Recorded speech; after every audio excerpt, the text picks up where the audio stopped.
so that I can record the class and we could in case some of you are uh, transit or like if you can't fully listen, I'm going to record it so that we could we'll have it. I'll put it up on Blackboard this afternoon, so we'll have that, and then we'll do the same thing on Wednesday. So moving forward, I hope all of you are well. Hugh, I hope your ankle is healing, and I hope everybody else is feeling well and doing well. Um, so I sent the reading. So the actual reading that we're going to be doing for the final exam is an article from the Atlantic, and we read articles from the Atlantic, which is a magazine, comes out every month, and it has a bunch of different articles, but also opinion pieces. And so one of the selections we had this year is from them. And hold on a second, let me just check. Great. Is from the Atlantic, and so and so that's what we're going to do today. We're going to read the article together. I'm going to put it up on the screen, and if folks can read it, can unmute and read, that will be helpful. I'll also do it. So we're going to read it. I have a mock exam, and oh, yikes! All right, cute. Thanks. Sorry to hear that. Um, so so today, the first thing we got to do is read it. So did anyone have a chance to read it over the weekend and have an opinion or something to say about it? Wait, what article was that again? It's called Why People Are Acting So Weird. Oh, well, I don't think I had got a chance to read that. Okay. Yeah. All right. If you didn't get a chance to read, we're going to do it now. I'm just curious to see if anybody had a chance to read it. I read it. The Mhm. article was talking about social behavior in society and how people have been acting weird since the pandemic, and how different reactions of different people are how can I say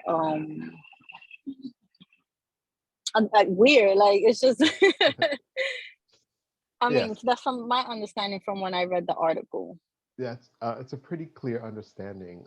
The title of the article pretty much is almost like summarizes the what the article is about, um, and it is exactly what Carmen said, that it's about behavior, like social behavior, and how taking a look at how some social behavior has been pretty extreme since the pandemic, and making a connection between the pandemic and social behavior, and how people are behaving, and so I'm going to share my screen.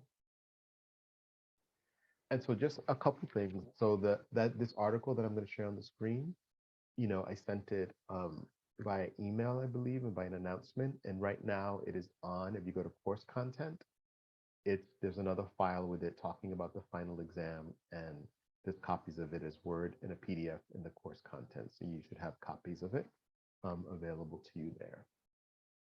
I'm going to share screen. Okay. And okay.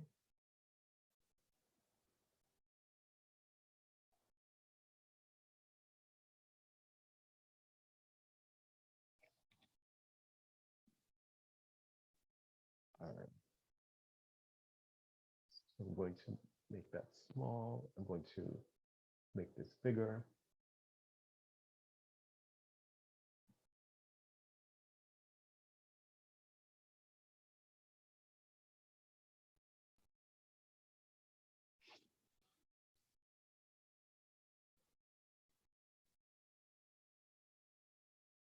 Okay. So the article just came out this year at the end of, the March 30th, 2022. The writer's name is Olga Khazan.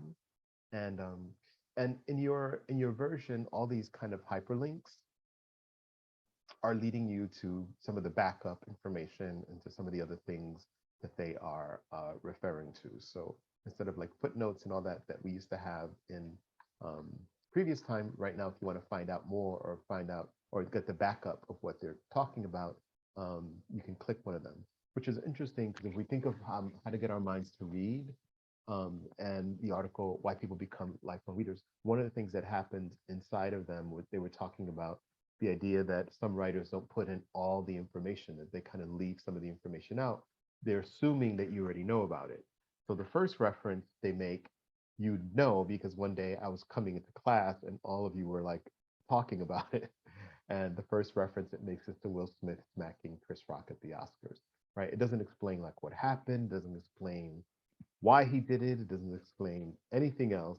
It just uses that as an example. And that's an example of what those other articles were talking about, how sometimes if you don't know the context, you may not fully understand what they mean. But in this case, most of us do know what happened at it. But just in case you didn't, there's this hyperlink that for someone who's not clear, will click and take you to another article discussing in more detail what happened. Okay, so if there's anyone who is, let's see, who is, Carmen, you look like you're in a car, so I'm not going to ask you, but anyone else who, I know Stephanie was also in a taxi, but if any of you are able to read, can you unmute and begin by saying why people are acting so weird? Wait, you want us to start reading where? He wants someone to pick someone to read. Yeah, So who wants right to here. read? You can read Q. Okay. So yeah. So why people are acting so weird? Unruly passenger incidents and other types of strange behavior have all soared recently. Why?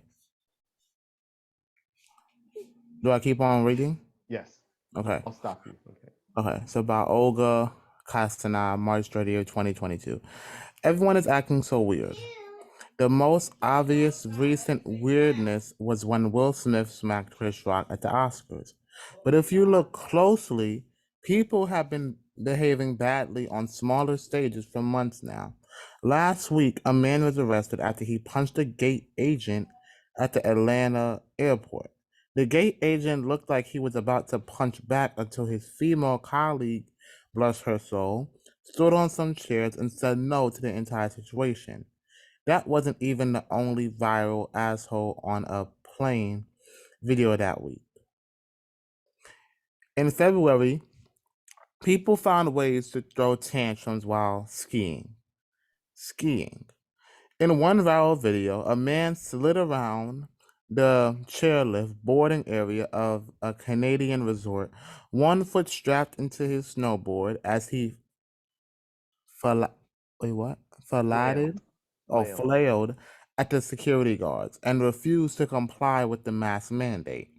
Separate footage shows a maskless man on ski shuttle screaming, "There's nobody wearing masks on any bus in the goddamn town," before calling his fellow passenger a liberal piece of shit and storming off. During the pandemic, disorderly, right? Yes. Okay, during the pandemic, disorderly, rude, and unhinged conduct seems to have caught on as much as bread baking and Bridgerton. Yes.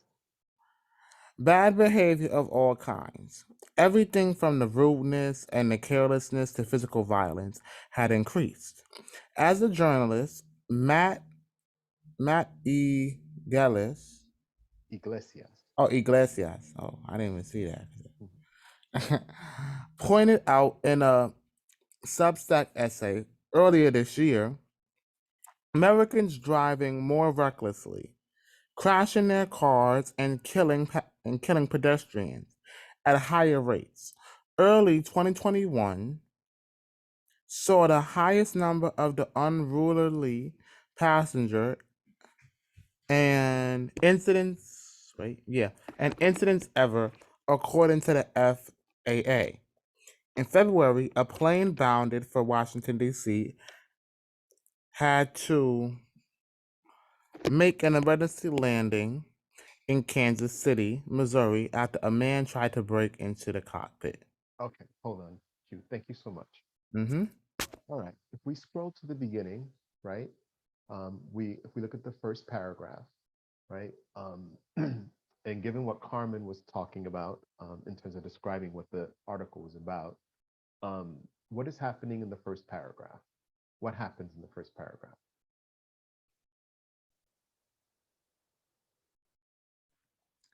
Like, do you guys realize a pattern or something? Like, is there a flow? Is there something crucial that's happening? Like, how do we know What is what a this lot of article?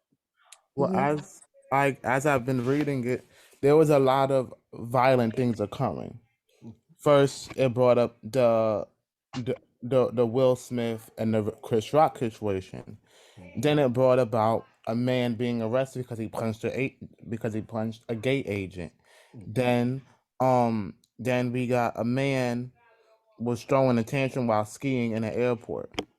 So if you were to categorize that, what would you say is happening in the first paragraph? Like if we were to give that paragraph one topic, what would that first We would paragraph? give that paragraph one topic as simple as saying violence. Okay, so weird equals violence. Yeah. Okay, anybody else?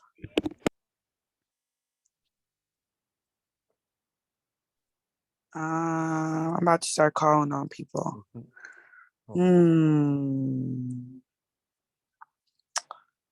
Abby, that's the first name I see here. I was so sure it was going to say my name first. I'm eating just now. So what do you think the first paragraph is telling us?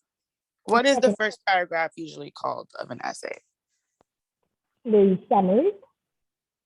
Yeah, we can say that's a summary, yes. There's some of that in there, yeah, but that's like a thesis telling us to see the things that happen over a period of time. Okay. Yeah. Like so this is a summary of things that are happening over a period of time. Okay. Sorry, Professor, go ahead. Yeah.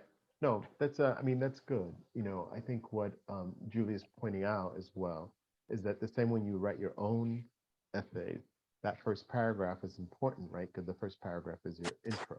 So we're being introduced to this article by this first paragraph, right? And she's starting right away with everyone is acting so weird. And then as Q very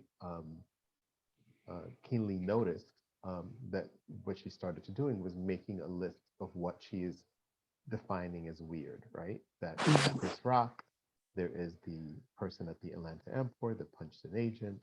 The next one is the person throwing a tantrum in the ski resort, right? They go through another one in the second paragraph, you know, somebody screaming in the ski shuttle that there's nobody wearing masks, you know, and then cursing out essentially, you know, a fellow passenger. So in the first couple paragraphs, for why people are acting so weird, Olga is starting to make her case, right? She's starting to tell us what she believes. Remember that whenever we're reading anything, the reason why we also talk about the person is because this is the person's opinion, right? This is an opinion piece. This is somebody making a case, right? And whenever anybody's making an opinion, one of the things that is at play is that you could agree, right, or disagree, or you could, you know, but it's important to be able to hear their opinion, right? So in the first couple of paragraphs, we did that, and then Q continued reading, and then in this so the first two paragraphs, there were these lists of activities, of actions, of things, right? Answering this question here, everyone is acting so weird, and obvious recent weirdness, and then she goes to list them in the first two paragraphs. Yeah, it's literally introducing. So while Abby said it's a summary, your introduction is a summary because you're letting us know, but it's introducing what these moments of weirdness are, because while we may view America as violent, something weird is happening. Like you said, there's something weird happening and it's making people act weird. So it's introducing that idea. So then if we look at the third paragraph, right, she begins in the third paragraph to move from anecdotes, like telling a story, right? And she starts moving into, what does she start sharing in the third paragraph? What do you notice that may be different other than just telling us stories about things that happened in this third paragraph here? She's mainly talking about like the pandemic and how within the pandemic, a lot of things arose. Like that's when a lot of rudeness began to, you know, evolve, because as we noticed within the pandemic, everyone was first not taking it as a joke. Everyone was like, okay, no, this is a serious matter. I gotta hurry up and get vaccinated, or I gotta hurry up and make sure I get all my shots. Then, as time went on, and as they noticed that this pandemic was not going anywhere at all, they're like, okay, this ain't going nowhere. So okay, so what I'm gonna do? I'm just gonna act stupid. I'm not gonna follow the rules. I'm not gonna follow the mandates. They say wear a mask. They say forget the damn mask. I ain't wearing that joint.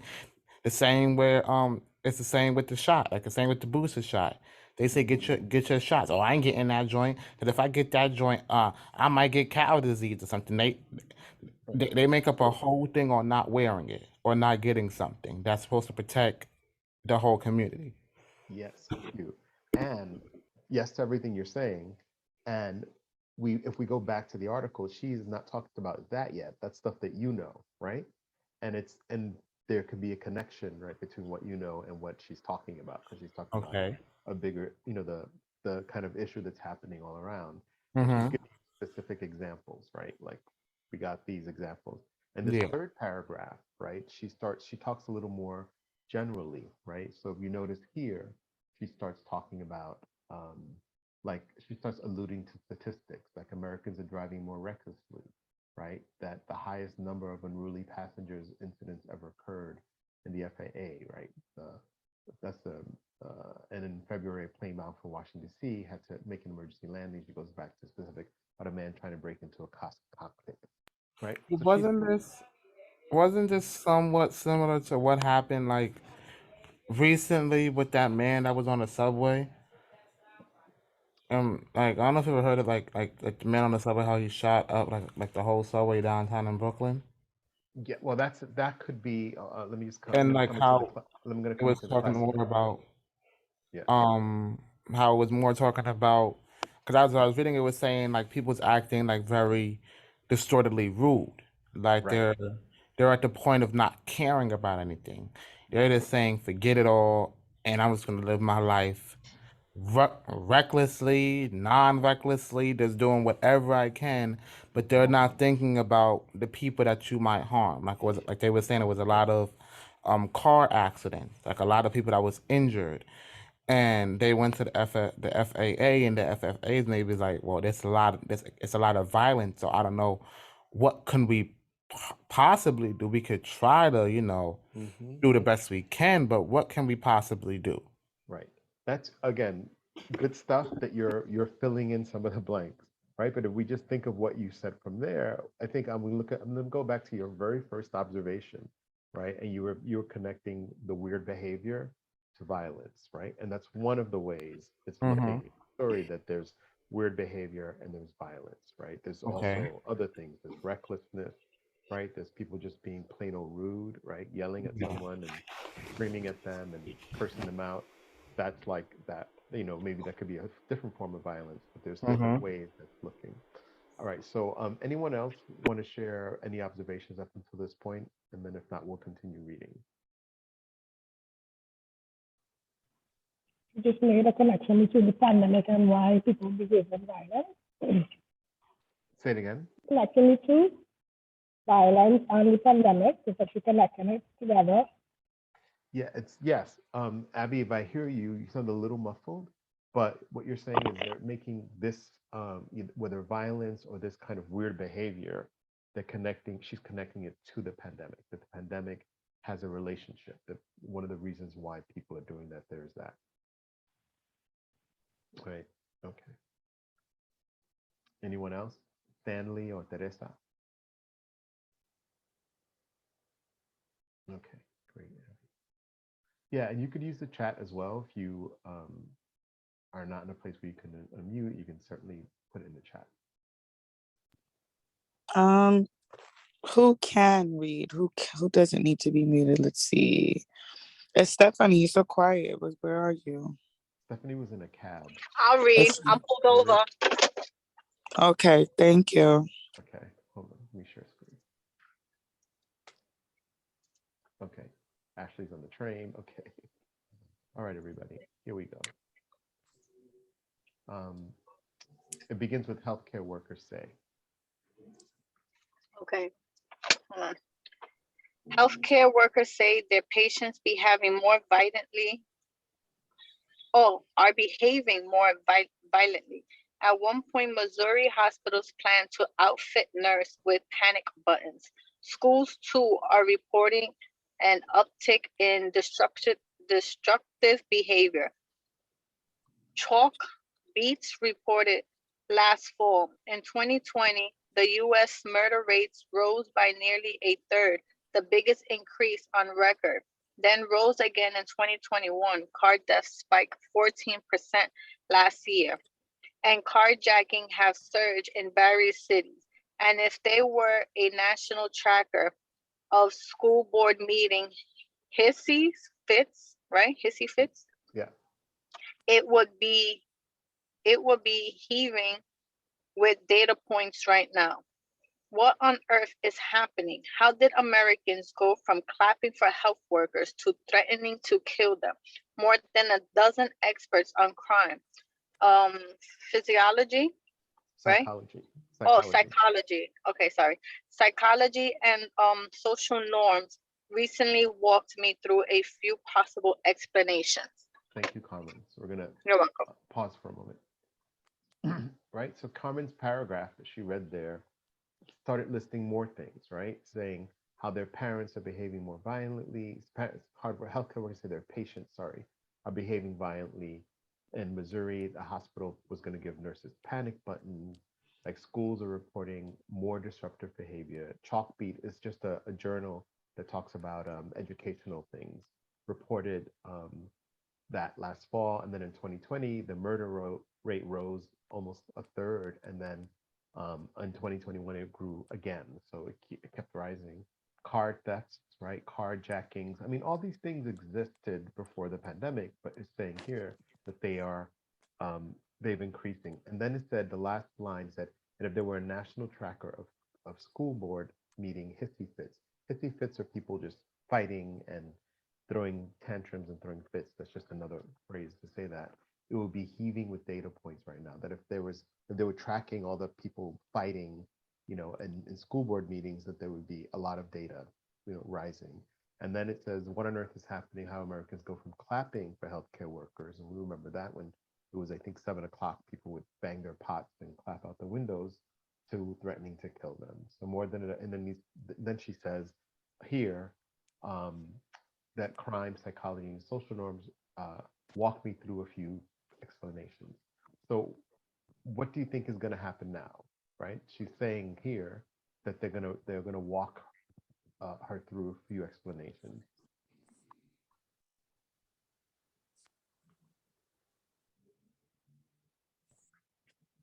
What do you think, Brando, Teresa, So they're going to start explain basically like breaking it down about what she means about the whole thing, going more in depth. Exactly. She's going to start addressing, she already set down, here are the issues, right? Here are the problems. People are acting weird. And when I mean weird, this is what I mean. Throwing tantrums in the ski lodge, punching people, threatening to hurt healthcare workers, carjacks are up, murder is up. It's that all this behavior, right, that she's saying, she's putting under the umbrella of weird, right, unruly behavior, right? And then as Carmen just said, now she's going to start breaking it down, like telling us why, right? And so are you still parked, Carmen, or you're not? Yeah. Okay, so then continue reading. Right now. Okay, we're all stressed out. Hold on, right now. One likely explanation for the spikes and bad behavior is a rage, frustration, and stress coursing through society right now. When Christine, how you say her name, Porath. Okay, Porath, a business professor at Georgetown University, collected data on why people behave in rude or uncivil ways. The number one reason by far was feeling stressed and overwhelmed, she told me. So the hold pandemic. on. Okay. So Carmen, what did we just say? What's the number one reason according to this paragraph? The stress and overwhelm. Right. Okay. Continue. The pandemic has created a lot of high stress, low reward situations, and said Keith Humphreys, a psychiatry? Psychiatry, yeah. Okay, psychiatry professor at Stanford, and now everyone is tearing, right? Teetering. Oh, teetering slightly closer to their breaking point. Someone who may have lost a job, a loved one, or a friend to the pandemic might be pushed over the edge by innocuous requests. Okay, hold on. What is innocuous? There you go. I was just gonna say that. Does anybody know what innocuous means? I don't even know what that means. Okay. No. Innocuous. Right now. Yeah, let me Google it.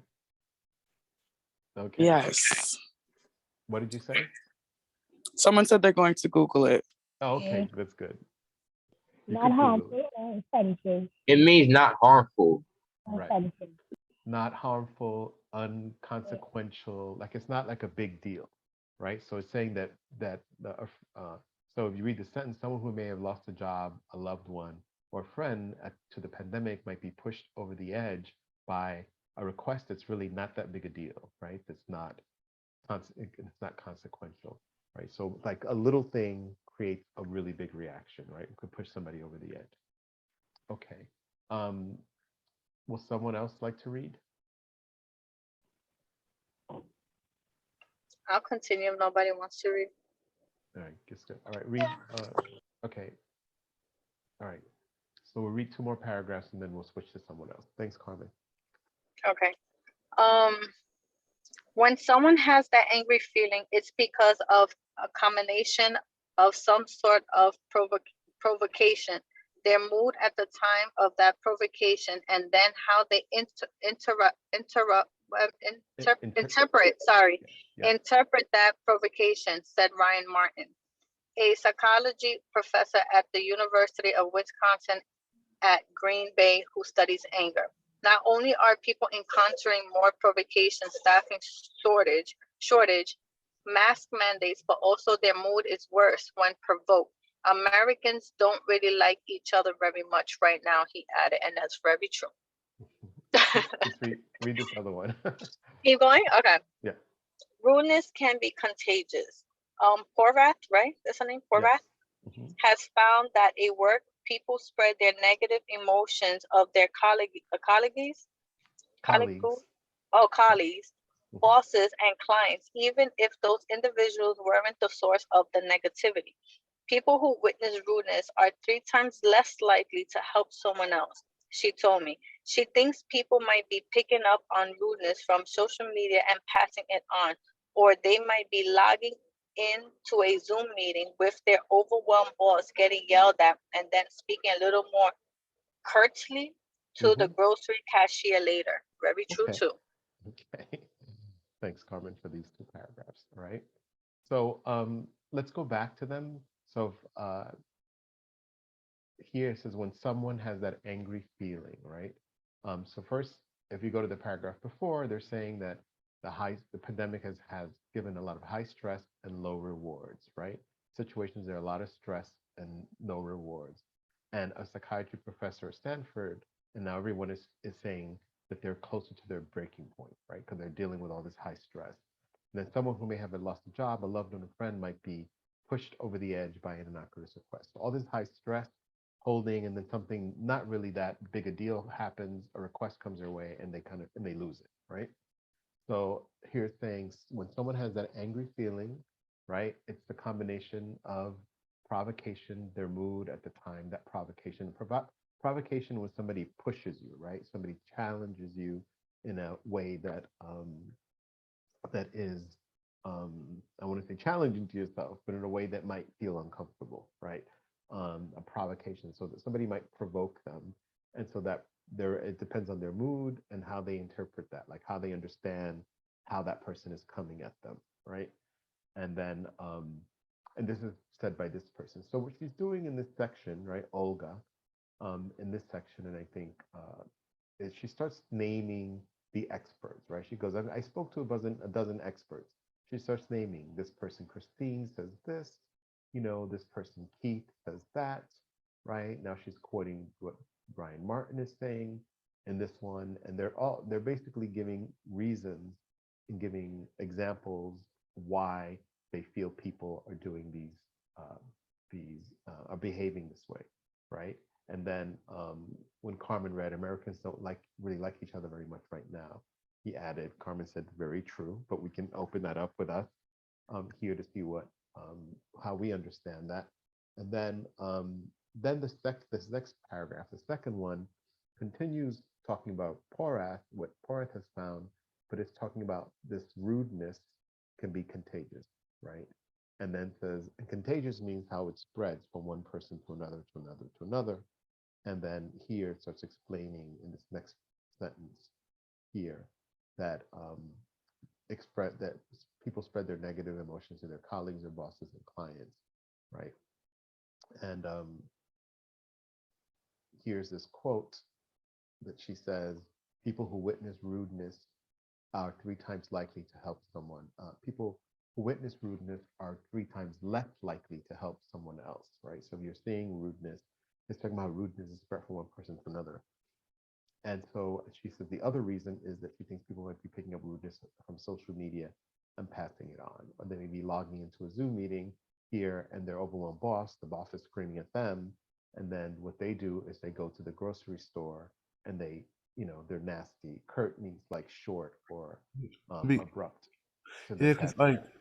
I remember when I used to work in Dollar Tree, and they told us, as as a sales associate, you'll be doing everything. Mhm. You're not just gonna be doing one thing. You're gonna be in the cash register. Then sometimes you're gonna be smashing boxes. Then sometimes you're gonna be in the aisles. So Right. it's like it was one time I was learning how to do the cash register, and somebody was acting nasty towards towards another cashier, and instead of her retaliating, she just let it be. Then recently, when I think it was a Saturday, 2 or 3, I would say a month ago, Mhm. Saturday, I was in Dunkin' Donuts over by our school, and there was this lady who was acting very rude towards the cash register. Towards the cashier, she's like, every time I come in here, y'all always acting this way, and the other employee kind of got hostile and it's like, well, what's up? And we was like, oh man, but it's So like it's to show you so how you're how it's like, experiencing you're experiencing it in your day to day, which is what yeah. the article is saying, And but it's in a like way. as you're saying, like we're stressed out because like one, we have to carry so much, and it's Mhm. like now we're carrying the burden of us being in a pandemic for over a year. Now it's gonna probably be over. Over two. No, now it's over 2 years. We've been in a Mhm. pandemic for over 2 years. Nothing's And changing, and everything's evolving. I want to pick up on something you said, because you said stressed out, right? That we're generally we're stressed out. So I'm just going to go back to the very beginning of the article, right at the top. So she states her case, right, that people are from crime to unruly passenger incidents and other types of strange behavior. In the first section, she almost divides it up, does a little bit of work for us, right? She divides it up by saying, the beginning, I'm going to tell you what the problem is, which is people are acting weird. I'm going to give you examples why, and I'm going to give you statistics, to support my position that people are acting weird. And Q and other people can attest to it. They're seeing it the way it works out even around campus, that they're noticing more behavior. And then the next part she starts explaining why, like the why. What are the experts saying? Right. And then this next section, literally, she has a bold title. It says, "We're all stressed out." And then she leans into that and talks about how people are stressed, what is causing the stress, what does she mean by it. She talks about the feeling of anger. She talks about rudeness and us witnessing rude activity sometimes as people, that we are less likely to help other people, right? And then talking about how sometimes somebody is rude to us, and then what we do is we take it out on someone else, right? And the example of people being in a Zoom meeting and the boss is, wilding out at them, and then they go into their lives and they go to the grocery store and then they're nasty to the grocery store person. And it may not have anything to do with the the grocery store person, but it just may be where their mood is, where their head is, and what they're feeling and what they're processing. And this all of this is about how being stressed out is playing out in people acting out, right? So it's making the connections. The first section explains what the situation is, breaks it down. Second section gives more of an explanation as to giving a reason as to it's stress causing it, right? And so if we scroll down to past what we just finished reading, there's another section that has a headline and is giving, so stress was one, and now here's another reason why. She's breaking it down, as Carmen said, as to what she thinks are the reasons that are causing people to behave badly, right? Okay, someone other than Carmen or Q can read. I can read. Okay, who's that? Yes, go Stephanie. ahead. Thank you. Go ahead. Can you guys hear me okay? I'm still in the car. Yeah, we can hear you. Go ahead. Okay. People have been coping with the pandemic by drinking more and doing more drugs, and a lot of these incidents involve somebody using a substance.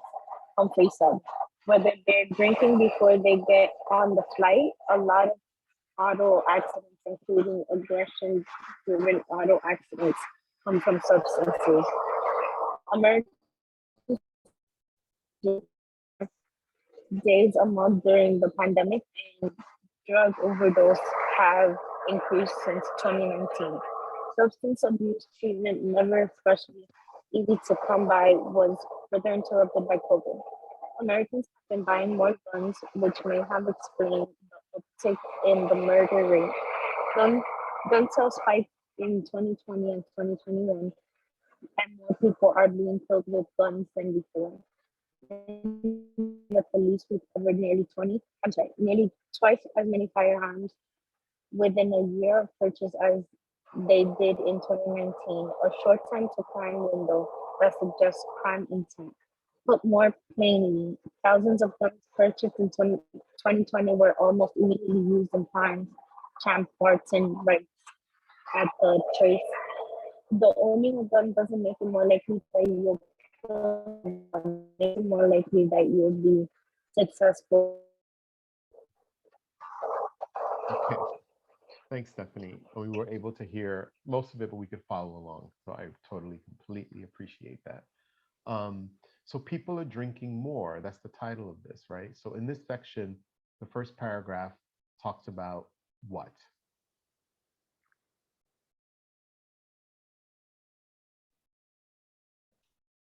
It talks about how people are using substances as their coping mechanism. Yes, right? That there's people are using them and using them more, right, as a coping mechanism, right? And But so, Professor, I also think that, like humans, we are like social animals, social beings. So for someone to be isolated for like 2 years, that takes a toll on your mental, I don't know how to say this, like it affects you in a way. yeah. So when you go out to public, now you don't know how to behave anymore towards humans. Yeah, I think she's going to get around to that in the article. But yeah, you're definitely on the right track, Anita. So yeah, but in that first paragraph, she's talking about like it. No, as she continues to list the reasons, right? So first, she lists stress as one reason and gives us all these ways in which stress is breaking it down. For us, stress is affecting people, and the why.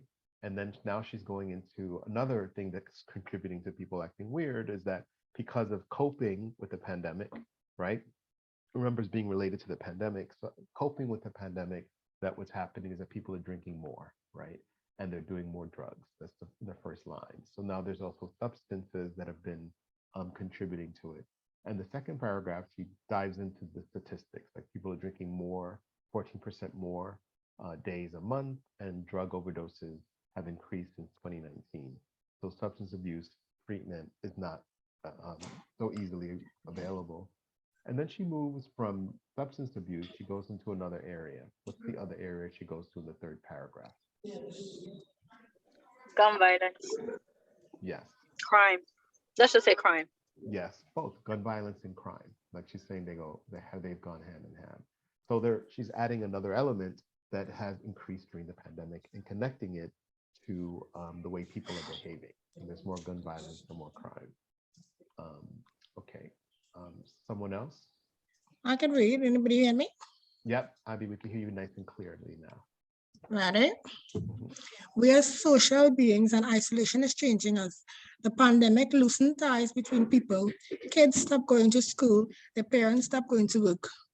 Par- parish, what's that word? Parishioners. Parishioners stop going to church. People stop gathering in general. Sociologists think all of this isolation shifted the way we behave. We are more likely to break rules when our bonds to society are weakened.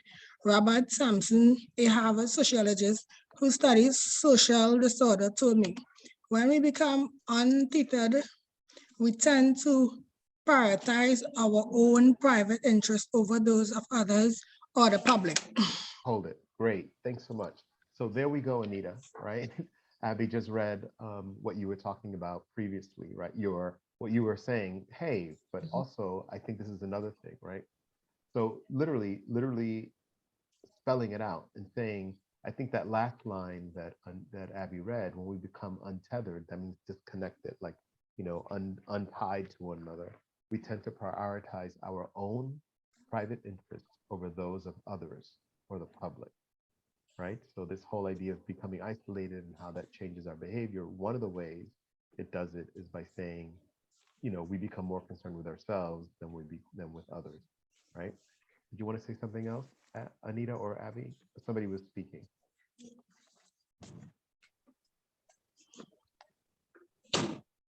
No? Okay. So Abby, you can continue reading. You want me to finish with Professor? Yes. Yeah. The turn of the 20th century scholar Emily Durkheim called the state anomie, or a lack of social norms that leads to lawlessness. We are moral beings to the extent that we are social beings. Durkheim wrote, in the past 3 years, we have stopped being social, and in many cases, we have stopped being moral too. We have got, I think, a generalized sense that the rules simply don't apply. Richard Rosenfield, a criminologist at the University of Missouri at St. Louis, told me in some places, he said, police arrested fewer people during the pandemic, and when enforcement goes down, people tend to relax their commitment to the rules.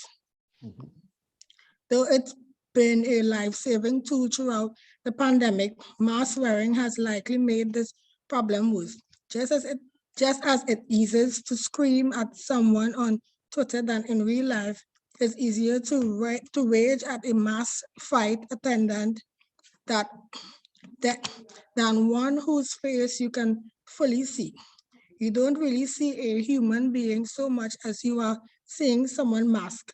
Sampson said, though one study found that face masks don't dehumanize the wearer, another small experiment found that they do impair people's ability to detect emotions. Great. Thank you for that section. So going deeper into what this idea, right, that we're social beings, right, and isolation is changing us, right? And that was an idea that right before we read the section, Anita introduced and said, hey, but how about this, right? That how we are social beings. So now the author is using other people to support that idea, right? Talking that we're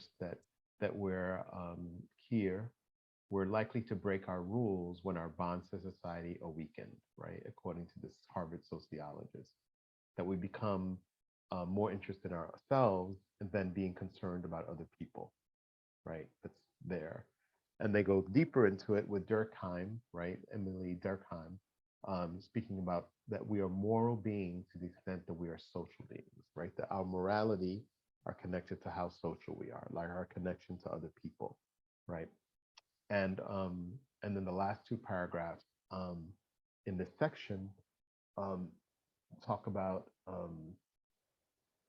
two other things, right? It talks about that there are less arrests, so that law enforcement went down, people tend to relax their commitment to the rules, And then here it's saying, though it's been lifelong, the pandemic, how mask wearing, right? The idea of this is about being social, right? And recognizing other human beings, right? The other, recognizing others, right? I'm going to add a word. This is like looking at others, caring about others, other in addition to yourself, right? That being social is connected to being moral and how you treat other people. And she continues this line of thinking, saying that you don't really see a human being as you see someone masked. They're saying that masking might contribute to that, not because it dehumanizes them, right? They're still a person, but seeing a person that's masked is easier to yell at them because you don't really see all their emotions. And it can work either way, right? How where the person can reveal or hide emotions behind a mask, right? So that way it's easier to scream at somebody because you're not really seeing their full face or their full expression. What do you think about what I just said? Does that make sense? Or is it, you're like, Professor, where the hell did you get that from? I understood. Yeah, that makes sense. Because these days, when people have the mask on and you're talking to them, you wonder, like, are they smiling? Are they mad? Like, what's really going on? Because you can't fully see the person's face or expression. It's like we're trying to, some people are trying to use the mask, and I include myself. You had this let's say this method of trying to show your emotions through your eyes, like this the eyes are the window of the soul. Right. And well, since you're masked, you had to just show your emotions through your eyes, and that's it. Which is a little bit difficult for people who are not accustomed to it. So yeah, it's a bit of a struggle. It might be a skill that we develop as we go forward and, living in a mass world. But bringing it to this idea, right, that they're saying here, that it's easier to mistreat somebody when that might be one of the things, right? That it's easier to scream at somebody if you don't really see them as a full face, right? You can't really tell their expressions. So it's talking about the ways in which, if you think of us just right now in this classroom, right? That even though we're online, luckily, I'm so glad that we got a chance to be together. But some classes are like this, right?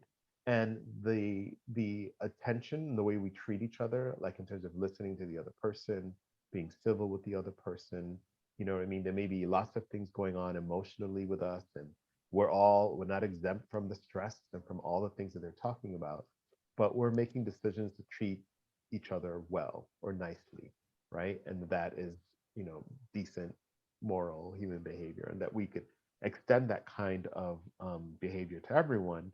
But the article is talking about how, because of the pandemic, that sometimes is not happening, right? And so if we do a little bit of a summary up until this point, we're on page 4, we've got a few more pages to read, right? If we go to the beginning, again, they lay down the idea why people are acting weird. They give examples of all the weird behavior. They give statistics about that supports the increase of weird behavior, right? And then it says, so then what is causing all of that? So one, they say stress and all of the things related to stress that cause it. The other thing is drugs and alcohol use as a coping mechanism, but sometimes we're realizing that when you look at all the statistics, that a lot of the statistics also involved an increase of drug usage, and then also the crime, specifically the increase of crime was also connected to an increase in gun sales. And there's a line that says the owning a gun doesn't make it more likely that you will kill someone. It makes it more likely that you'll be successful if you try, right? That's an interesting quote that he says. And then the next reason is saying that we're social beings, and the idea of isolation, separating us, keeping us untethered, disconnected, right, has had an impact on how we relate to other people, that we become more thoughtful into ourselves and less caring of other people. And so that is another idea that's contributing to it. And so now we're going to read about another idea. So who would like to read? Yeah, Ashley, sure. Okay. People can tell me if I'm phrasing okay. Okay. Mental illness can't explain this. Some of the strange behavior that has attracted the most attention seems to involve people suffering from delusions or hallucinations. A few weeks ago, Twitter seized on a story of a flight attendant who subdued an unruly passenger by hitting him on the head with a coffee pot. Oh my. It was a moment of seeming righteousness, of a jackass getting what he deserved. But the fuller story is more disturbing. The man told flight attendants that people were attempting to hurt him and they followed him on the plane, and that he heard the individuals harming his family over the telephone. The man who shoved the woman in front of a train at Times Square in January, another incident widely cited as an example of the uptick in assaults, showed symptoms of a schizophrenia and had spun through a cycle of jail stints, psychiatry hospitalizations, and discharges to the streets. Okay, hold on one second, Ashley. So now it's what's the next issue that she's saying that she's starting to examine?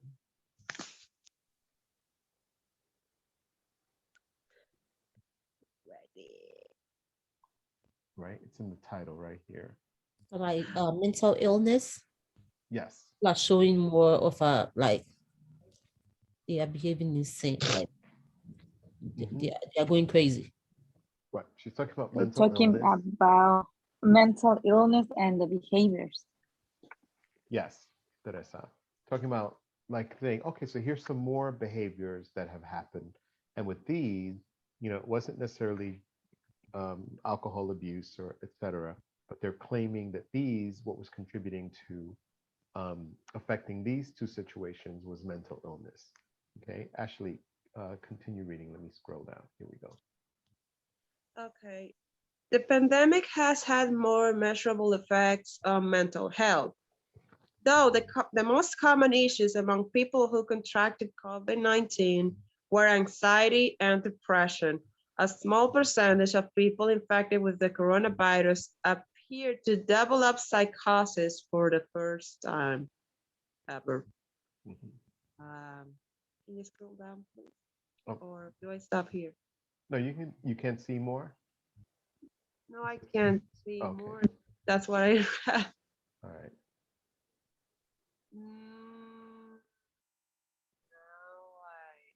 Okay. Throughout the pandemic, treatment for severe mental health problems, including schizophrenia and bipolar disorder, has been harder to access. In early 2020, although it's the same, some psychiatrists suspended group therapy and other in-person programs. Later, emergency rooms filled with COVID-19 patients, limiting capacity for psychiatry.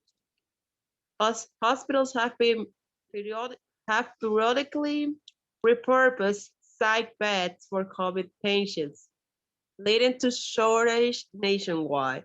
At one point last year, Virginia's mental hospitals were dangerously full, and several had stopped admitting new patients because of a lack of staff. Staffing issues have also plagued hospitals in Pennsylvania and elsewhere. Do I stop here or continue? Yeah, just stop right there 1 second. Thank you. You'll read a little more so we can finish the section, but so let's just go back and see what this section is talking about. First, we said the first paragraph, they're trying to make a connection with mental illness, but they're talking about how the pandemic has had a measurable effect on mental health, right? And the most common is anxiety and depression, right? From the people who get it, right? But what are the other things they're saying in this paragraph, about mental health problems and how they relate to the pandemic? Can anyone see that in this next part?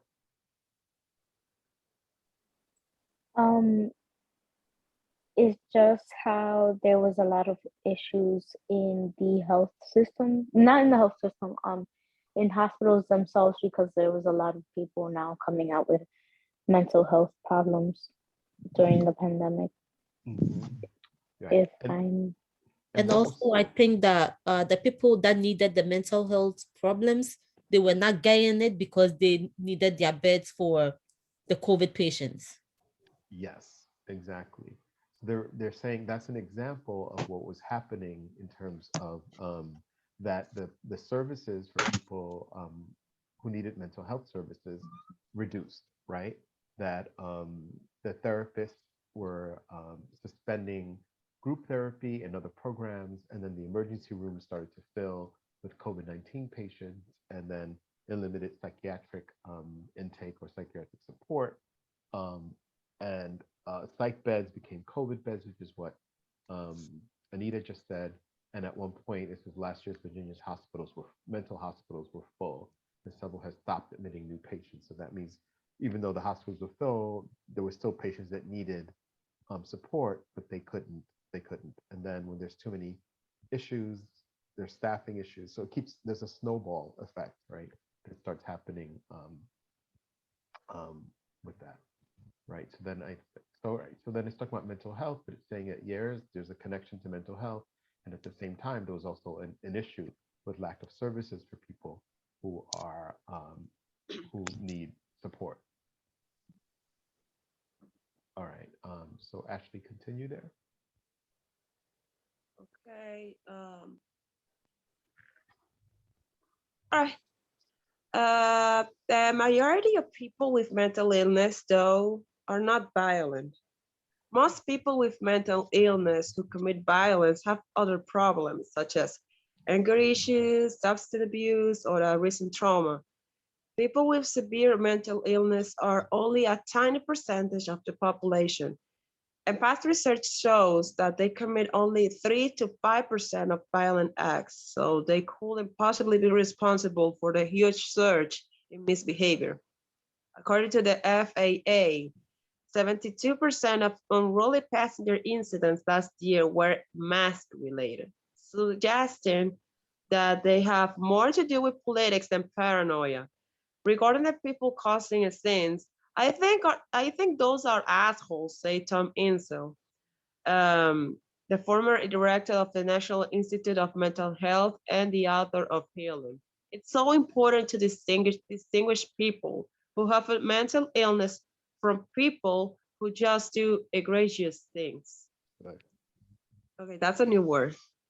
Egregious, yes. Does anybody know what that word means? Or can you tell from the context of this? I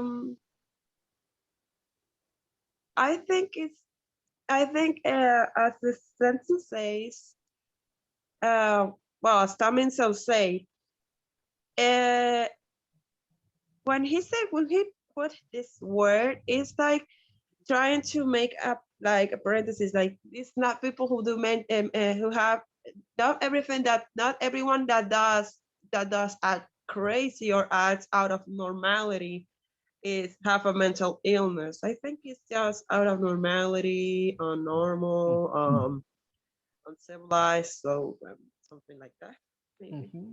Well, yeah, you're totally on the right track. One thing that's completely clear is they're making the case that she is making is saying that, although mental illness and some people who have been who have committed this weird behavior or acting weird have been people who also have mental illness, but she's saying that that's not the biggest reason, right? That's the biggest.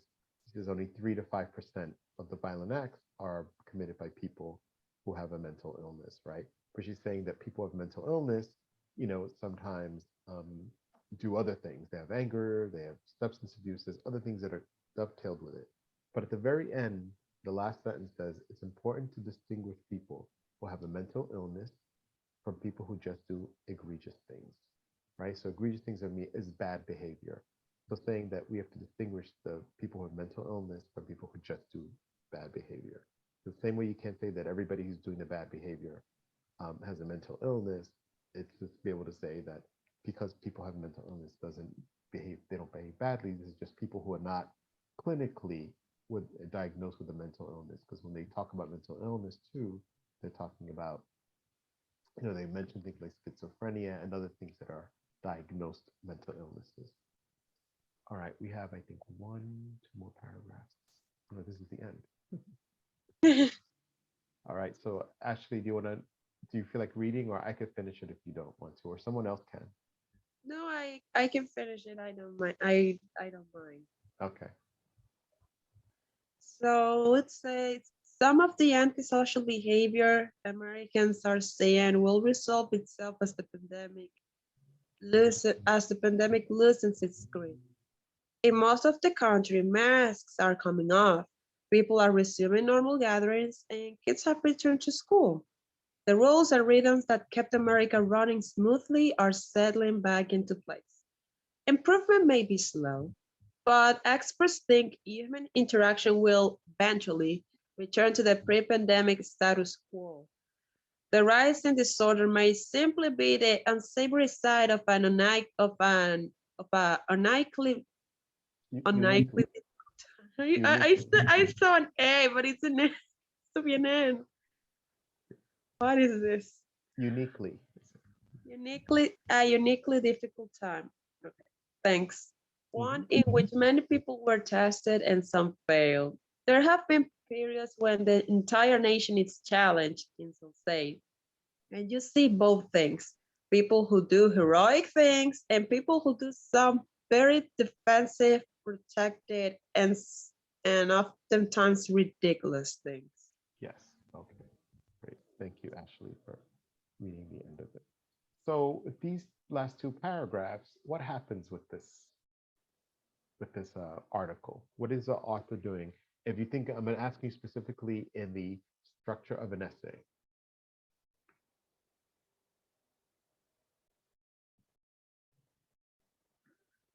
So do you guys think that the essay feels finished here? We concluded.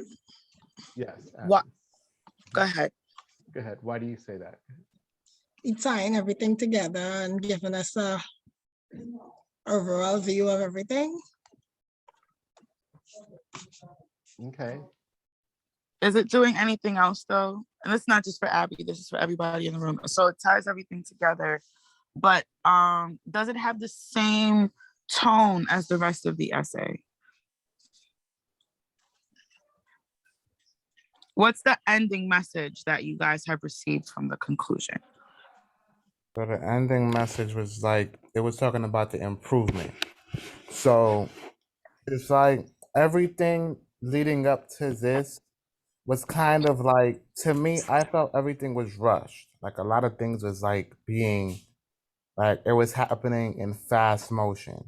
Like things just kept happening back to back to back. First it was the shooting, then it was the slap, then it was this, then it was that. It was so many things tied into one. Now it's coming to a point to where, okay, now it's time to slow everything down. It's time to, kind of like pump the brakes. Okay. It does do that.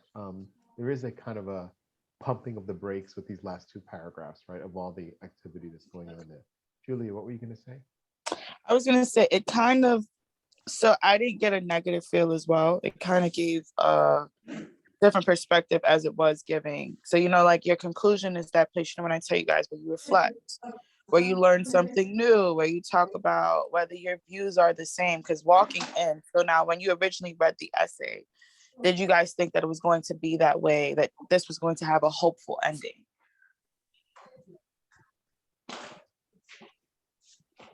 I thought it would be neutral because, well, it was hopeful at the end, but it was like a mix between neutral and getting out of the neutral zone. Like it's not good, but it's also not bad. But they're going from the point zero to the point to a positive point. You know what I mean? Like not going negative, not get negative numbers, but going from zero to positive, like going from the neutral zone to a positive or hopeful ending. Yes. Yeah, I like that. Yeah, and you can see that it starts with this very first sentence, right? In here, she says, some of the antisocial behavior Americans are seeing will resolve itself as the pandemic loses its grip, right? So saying as the pandemic lightens up, she's saying that some of the antisocial behavior is gonna loosen up, right? It's gonna resolve itself. And then it goes as masks is coming off and people are resuming normal gatherings and kids have returned to school. As we become more social, right, the rules and the rhythms that kept America running smoothly are setting back into place. As we become more social, that addresses one of the issues. And it says if proven may be slow, right? Again, the idea of Q saying pumping the brakes at the end, but experts think that human interaction will eventually return to the pre-pandemic status quo, right? That our interaction will be restored to the way it was before the pandemic. That the rise in disorder may simply be the unsavory side of a uniquely difficult time, right? That all this, you know, um, weird behavior or bad behavior, crime might be just what we have to deal with. It's just like one aspect of this difficult time. And it says, and in which many people were tested and some failed. And then it says there have been times, the last line, and this is where I love that Julia used the word hope, right? Because I think it starts talking about this weird behavior. It lists it all, and we can all relate to it because we're all experiencing it on a day to day, right?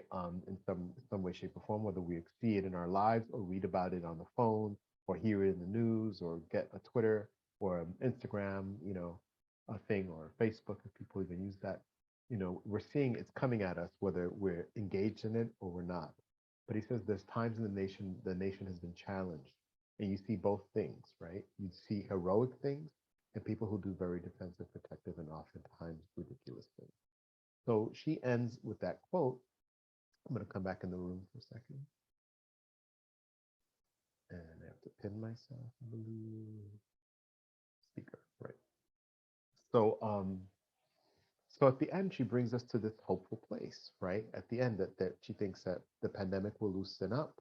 And one of the things that has happened over history and over time, that when we're challenged, we see two things, right? We see the hero, the people that do great, amazing things during that period of time, and the people that do defensive, and she uses the word ridiculous. And we go back to the title, we can even say weird, right? That people behave weird, badly, etc. So we see both things. So that was a great comment that Julia word when she used the word hope, that when she talks about all the stuff is going down, she blames the pandemic and she says things why that's inside of it, right? And then she ends with this note of like thinking that in this time, in a sense, that we all have a choice. You could be the hero or you could be the bad behaving person that you, of course, there's a spectrum in between, but she's saying that you could be one or the other, and that people make choices about, which one they want to be. So, so that, go ahead. I also think I like the fact that weird was able to be used to describe many other actions, because she's not stating that the pandemic made us violent. She's stating that it just made us weird. We're outside of our normal behavior. And now, like, she wasn't telling us, I want you guys to realize she's not telling us these things so we could realize how angry people are becoming. It's just human nature to change when we're accustomed or used to our houses. So, bus drivers, they're used to, for the past 2 years, their buses have been empty. People haven't been flying as much. So now that we're back, it is in American nature, though, to rush and to do this. So I do think that that was a nice way of now describing weird, like you said, because it kind of was like she put hope in the violence. Like she put hope in that era. To call it weird is to say, no, oh my God, America is not this angry place. Mm-hmm. But her whole perspective, the way she breaks it down, it was easy to flow to now, okay, now that we're doing this, guys, I want you to realize we got to get back to whatever normal is. And eventually, if everyone understands that everyone's feeling weird, everyone's in their feelings, we'll get back to normal. Yeah. Is it okay if I piggyback on what Julie was saying? Mm-hmm. Okay. It's like you're right, because it's like it's in today's society, like everyone is still wondering, like, where is normal? Like, it's like, where did the normal go? It's like that's the main question for today. It's like, where did normal go? It's like for me, I look at it as this, as I was saying, I have a little sister. So it's like I'm not watching my little sister grow up in the pandemic to where she's wearing masks. And like now it's like you're looking at it, it's like, oh man, now It's like these kids is now viewing this as like, I gotta wear this in school. I gotta wear this when I'm on the bus. I gotta wear this when I'm on the train. Like, it's like they wear it everywhere. Like for us, like for older people, it was really not a No, I shock. feel Like, like okay, we had to wear I masks. feel like Now, we're still doing it now, because of the mhm, fact that we're now the mandate for the mask are being lifted. There's certain days where I'm like, should I wear my mask? Should I not wear my yeah, mask? you're Like right. there's no normal. I will say, when it comes to what I'm noticing, Mm-hmm. when it comes to the behavior we have now, it's basic what we learned as kids, even the older people, like even people outside of my age range, we're learning personal space again. Like we got to a place where, and that's probably why the pandemic happened. That's why everyone was getting So sick. We couldn't understand. That's why mandates were made, because we were so focused on what we normally like to do.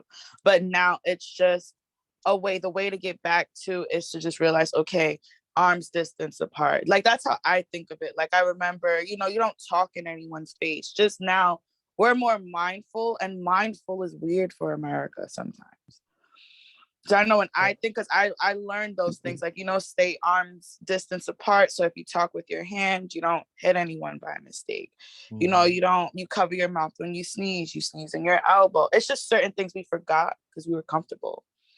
Yeah. And now we're here. It's just we forget a lot of things because everything is already made for us. So I remember reading a book, and I will always, when it comes to this text, just remember, I think the phrase is, what's weird to one is normal to another. And if you just think about it, what your everyday thing might be normal to you, but what you like to eat may be weird to someone else. But is that wrong? It's not necessarily wrong, but it's just figuring out how to get back to at least include yourself, or just say, okay, I am different, I am weird, but now we have to acknowledge these weird things and make it a part of us. Because when you say what is normal, societal norms are created by our society, what makes us comfortable. So everyone's comfortable with themselves right now. We're not used to the dependency of other people. So even you have to teach your little sister that. So just, yeah.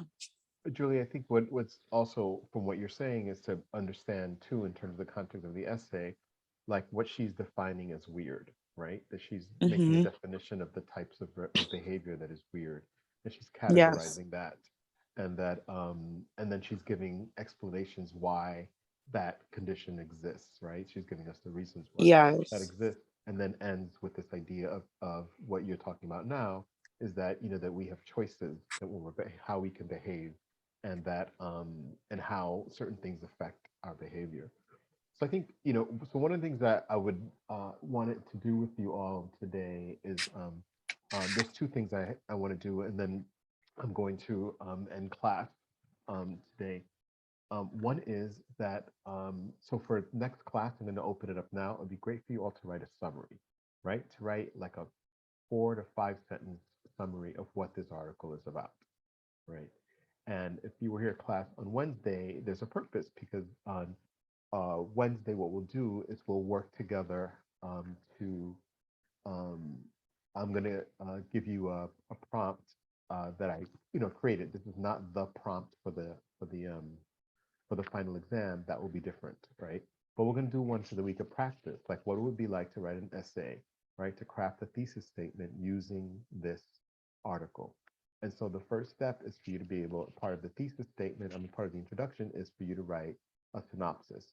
So to help us put together, we'll do this exercise on Wednesday. Is we will work on um, looking at the prompt and crafting the thesis statement and writing an introduction. So that we would, if we get to that far on which is fine on Wednesday, that'll be great. If not, we will continue it next week, Monday. But I want to be able to do that. And then the other thing I want to do is just remind you again that that right now on Blackboard in course content, this article is there. So please download it, print it out if you can print it out, right? Think of what we did today in class, right? We're going to do a summary next class of what we're going to read your summaries, and then we're going to do a summary of this class of what we did. And we're going to put this class online, so you'll have this as a resource of how we talked about this as well. You can listen to our conversation if you needed to help you write your your own summary and think of the three parts of it, right? That there was the kind of introductory section was introducing an idea and supporting it with the idea of people are behaving weirdly and giving you examples, and then the body of the whole of this particular article, of this essay, was giving you all the reasons why that they feel people are contributing to this type of weird behavior. And then the conclusion, the last section, was bringing in for a landing, summarizing that and giving us some hope about that this happens, that that people experience, that through history we have experienced challenging times, and that people who have behaved heroically and people who have behaved badly or egregiously, and that also they felt that one of the things they're saying, the sense of hope, is that they feel that as the pandemic loosens its grip on us, that our behavior will change, right? So think about those three sections. There's three sections of it. I did write the draft for you guys. I emailed it to the professor, but I think I'll post it because we're not in person this week. I'll post it as a discussion board just so you guys have an idea of how to separate your ideas. I am not a perfect writer. I wrote more than necessary because I overwrite as a student, but just to give you guys like an idea of how to like, okay, this is here and that's there. But yeah, because I know somebody did want that. So I did make that draft for you guys. Okay. So I'll just forward it to the whole class as well, but go ahead and post it as well, Julia, but I will forward it to the class. Okay. Email. I'll look for the email, send it to everybody. So this is two other things. One is that right now, if you go to course content, the article is there. It's talking about how on Wednesday it's not midnight, it's at 12:30 a.m. So at 12:30 a.m., the link, there will be a new thing in course content for you to upload the prompt will be there. It's supposed to happen automatically, 12:30 a.m. on the 18th. That means, right after midnight, the prompt will go live. That's one. And then two, what will happen is that it will be open up until Tuesday, May 24th at 11:59 p.m. And then it's going to shut down. It's not going to disappear. You're not going to be able to click and have access to it. So please don't wait until Tuesday, May 24th at 11 p.m. to start uploading your thing. Make sure that well before that is uploaded, because then it closes and then that's it, right? And I believe the program that's going to open up is not Turnitin, it's Safe Assign, but they're very similar. They work the same way. You go in, you click your name, and if I can get a sample of Safe Assign before then, we'll have us practice uploading something in Safe Assign. But you all did it for Turnitin. And so I will say that I just started, looking at the annotated bibliography. 12 of you have submitted it. That's like a little just in half the class. So please make sure you get your annotated bibliographies in. But everybody who got them in, you'll get the grades today, because I'm looking at them, and I clicked on the ones that are open. Most of them look very good. So I will say that from what I've seen so far. Okay. Any questions? I just want to thank you all for being nimble and for signing on to class today. If you see other classmates who are not here, please let them know. And then we'll be back here on Wednesday, and then we'll continue and talk of it. But definitely read it, and I'm going to open up the discussion right now for you to upload your summaries, and I'll send you all an email. Whoever has not finished their assignments or needs help with their assignments, please reach out to me. Write me in the chat. You can write me privately. And the extra credit is due, the extra credits are due the 16th, right, Professor? Correct, Stephanie. Okay. May 16th. Thank you. Do we have to submit the summary? Yes. I'm going to put it on Blackboard. I'm going to open up the discussion. Thank you. Okay. All right, everybody. Then I will see you all on Wednesday. Continue to take care of yourselves, and I will continue to take care of myself too. All right. Yes, Have a good night. please. Yes, because I don't like Yes, this please. professor. We need to be back in class. Okay. That's my goal. All right, everybody. Have a good afternoon. Get better. Me too. Get better. Stay All right. well, get Take care. better. Bye.